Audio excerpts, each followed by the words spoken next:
केंद्रीय प्रवृत्ति की मापें मुख्यतः 3 प्रकार की होती हैं: समांतर माध्य, माध्यिका, माध्यांक, बहुलक।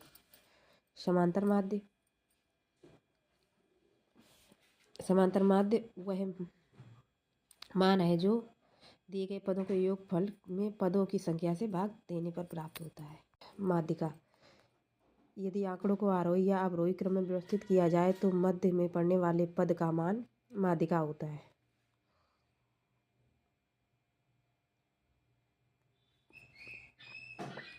यदि आंकड़े को आरोही अवरोही क्रम में व्यवस्थित किया जाए तो माध्यिका के पूर्व के पदों का मान माध्यिका से अधिक होंगे या कम होंगे।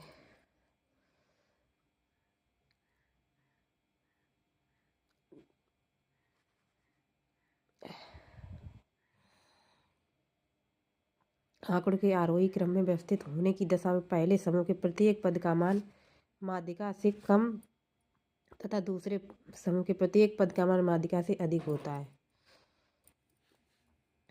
माध्यिका ज्ञात करना: जब आंकड़े अवर्गीकृत हों। यदि आंकड़े को आरोही अवरोही क्रम में व्यवस्थित किया जाए तो आंकड़ों की संख्या विषम है तो मध्य में पड़ने वाले पद का मान माध्यिका होता है।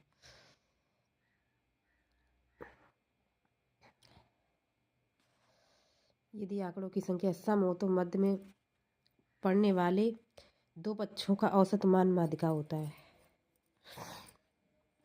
आंकड़ों की आरोही तथा अवरोही क्रम में देखने के पश्चात यदि आंकड़ों की संख्या n विषम है तो माध्यिका n+1/2 में पद का मान। यदि आंकड़ों की संख्या n सम है तो माध्यिका 1/2 n/2 में पद का मान प्लस n/2 + 1 में पद का मान। 60 शिक्षार्थियों के सेंटीमीटर में ऊंचाई के आंकड़े निम्नतम है: 148, 151, 153, 145, 143, 152, 155। इनकी माध्यिका ज्ञात कीजिए। आरोही क्रम में रखने पर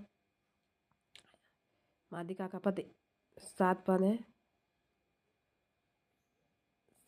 n/2 + 1 में पद का मान चौथा मान माध्यिका होगा 151। विद्यालय में बास्केटबॉल टीम द्वारा 10 मैचों में प्राप्त निम्नतम अंक। मैच के अंकों की माध्यिका ज्ञात कीजिए। 1 2 3 4 5 6 7 8 9 10 पद हैं 10। इन्हें आरोही क्रम में लगाने पर तो माध्यिका n/2 में पद का मान n+